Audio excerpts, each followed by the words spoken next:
Hello and welcome to your first math lesson with Mr. Walker. I'm going to give a quick shout out to Mrs. Ornez who lended me her whiteboard.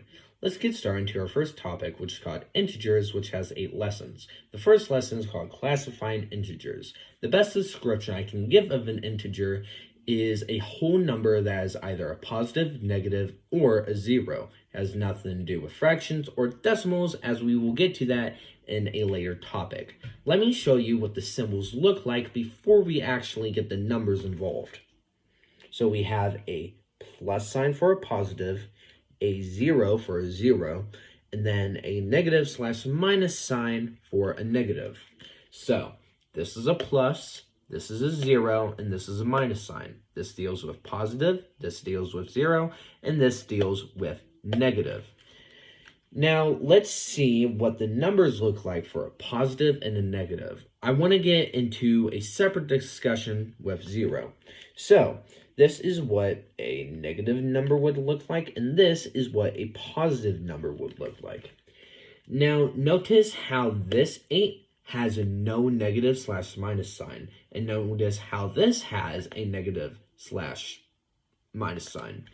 Now, what this really means is this number is above 0, and this number is below 0, okay? So this means that this is a negative because it's below, and this is a positive because it is above. Now, let's talk about 0 for a minute.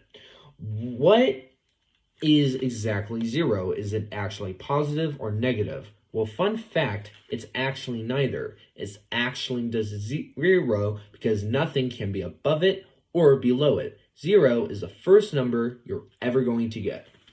Now, let me give you some problems for these, okay? Now, let's get into some quick practice problems, okay? Now, is this a negative or positive? A negative, because 1, it is below 0, and 2, it has a sign. This is going to be an easy way to see if it's a negative or not, because it will always have that sign if it's a negative. Now, let me give you some practice problems for this lesson for you to try out. This is going to be your assignment for the night.